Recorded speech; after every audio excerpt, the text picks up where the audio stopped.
नमस्कार मित्रांनो.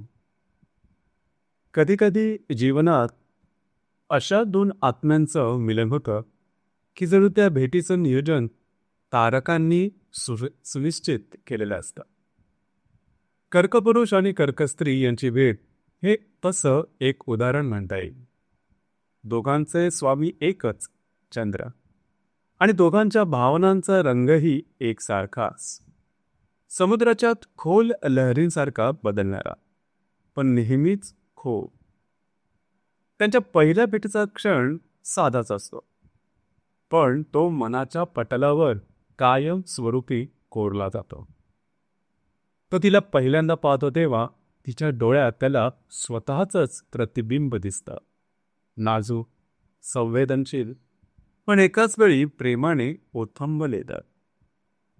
ती त्याच्याकडे पाहते तेव्हा तिला जाणवतं, हा माणूस मला शब्दांशिवाय समजून घेईल. कर्क राशी जलतत्वाची. याचा अर्थ त्यांचं मन सतत वाहतं, कधी हळुवार तर कधी भरतीसारखं अगदी जोरात. चंद्राचा प्रभाव असल्याने त्यांच्या भावनांमध्ये एक लय असते. शुक्ल पक्षात उत्साही, आनंदी, एकत्र आणि नवीन आठवणी तयार करणारे.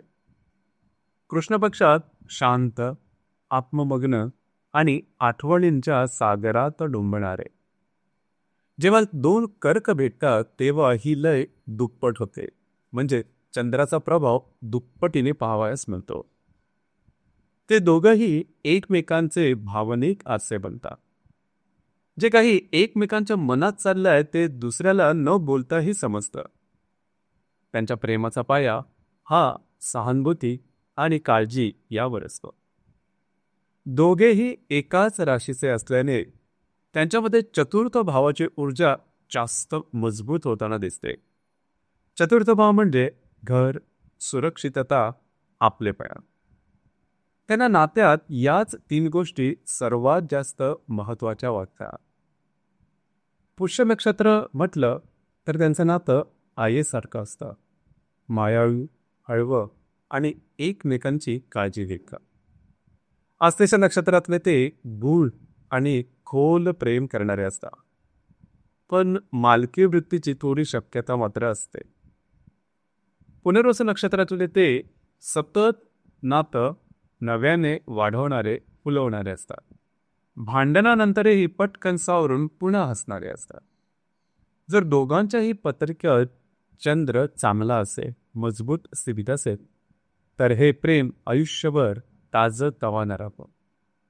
पण जर का चंद्र नीच स्थानी असेल, चंद्राला बळ कमी असेल किंवा शनी, राहू, केतूच्या प्रभावाखाली असेल, तर भावनिक चढ उतार जास्त दिसू शकतात. खास करून नेपच्यून आणि हर्षलच्या सुद्धा योगांमध्ये असते चंद्र, तरी सुद्धा अशाच प्रकारचा काही परिणाम त्यांच्या भावनिक स्थितीमध्ये दिसू शकतो.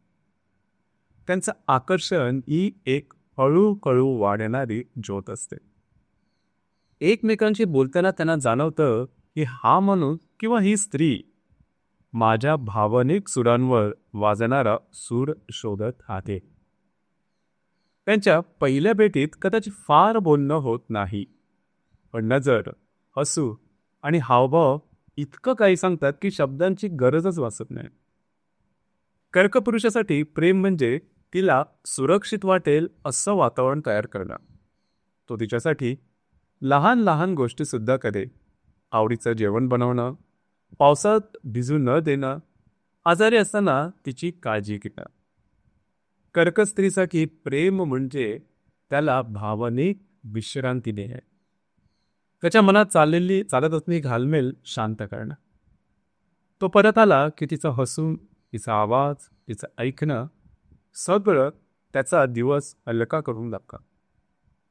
जर त्यांच्या पत्रिकेत चंद्र आणि शुक्र एकत्र असेल तर त्या नात्यात रोमांस आणि भावनिक गुंतवणूक जबरदस्त असते, बघण्यासारखी असते, अनुभवण्यासारखी असते. आणि चंद्रमंगळ योग असेल तर त्यांना त्यात थोडी चंचलतागी आलीच. कधी वादविवाद, पण ते काही जास्त प्रखर नसतात. चंद्र शनी योग असेल तर नात्यात स्थिरता येते, पण भावनांच्या अभिव्यक्तीत थोडासा उशीर झालेला असतो, पण थोडा वेळ लागतो एकमेकांना समजून घेण्यात. कारण जरूरपेक्षा जास्त मॅच्युरिटी यांच्यामध्ये दिसून येते. दोघंही मनाने संवेदनशील असल्याने भांडणं जास्त वाढत नाही. कधी कधी राग येतो, पण एक हसू, एक हलकी मिठी किंवा जुन्या आठवणींची चर्चा सुद्धा पुरेसे होतं सगळं काही विसरण्यासाठी. ते एकमेकांना दुखवायला धावतात. त्यांना माहीत असतं की त्यांचा जोडीदार बाहेरून जरी मजबूत दिसला तरी आतून मात्र तो नाजूकच आहे. जर पुरुष पुष्य आणि स्त्री आश्लेषा नक्षत्राची असेल तर तो तिची काळजी घेईल आणि ती त्याच्या भोवती एक अदृश्य संरक्षण कवच तयार करेल. जर पुरुष पुनर्वसू आणि स्त्री पुष्य असेल तर त्यांचं प्रेम सतत नवीन वाट शोधेल. ते कधीच जुनं तोचतोचपणा किंवा कंटाळवाणं होणार नाही. जर दोघेही आश्लेषा नक्षत्रात असतील तर त्या नात्यात गूढता, गहन प्रेम व थोडी ईर्ष्या सुद्धा असू शकेल. कर्क कर्क म्हणजेच कर्क राशीचा पुरुष आणि कर्क राशीचं स्त्री याचं प्रेम म्हणजे समुद्रासारखं अफाट, खोल, शांत, कधी कधी लाटार उसळणाऱ्या तर कधी कधी शांत किनाऱ्यावरील लय. त्याचं नातं फक्त बाह्य गोष्टींवर नाही तर अंतर्मनात खोल बांधलेलं असतं. त्यांना एकमेकांसोबत वेळ घालवायला आवडतं. मग तो पावसाळ्यातला चहा असो किंवा चांदण्यांच्या रात्रीची शांतता.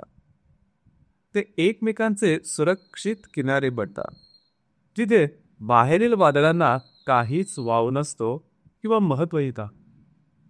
दोघंही संवेदनशील असल्याने कधीकधी जास्त संरक्षण सुद्धा घुसमटीचं कारण बनू शकतं. भूतकाळाच्या आठवणींना घट्ट धरून बसणं हेही त्यांना एक आव्हानच वाटतं. या संदर्भात चंद्राशी संबंधित काही उपाय करणं उपयोगी ठरू शकतं. जसं की सोमवारचा उपवास, चंद्राचा मंत्र जप किंवा चांदी धारण करणं हे त्यांच्या भावनिक संतुलनासाठी उपयोगी ठरू शकेल. कर्कपुरुष आणि कर्कस्त्री यांचं प्रेम म्हणजे दोन चंद्रांचं एकत्र आकाशात उजळणं किंवा झळकणं. दोघेही एकमेकांचे होतात, जिथे मुखवटे नाही, भीती नाही, फक्त निखळ आपलेपणा. त्यांच्या नात्यातील ऊब ही बाहेरच्या जगात तुम्हाला सापडणार नाही. हे प्रेम आयुष्यभर टिकतं, कारण ते फक्त शब्दांवर नाही तर कृतींवर, भावनांवर आणि एकमेकांना समजून घेण्याच्या शक्तीवर उभं असतं.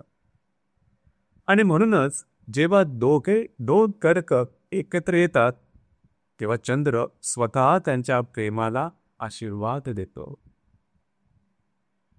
तर मित्रांनो, हे होतं कर्क राशीचा पुरुष आणि कर्क राशीची स्त्री दोघंही समजा प्रेमामध्ये असतील तर त्यांचं जे प्रेम आहे हे कशा प्रकारे फुलत जातं, दोघांच्या भावभावना नेमका कशा प्रकारच्या असतात या संदर्भातली चर्चा.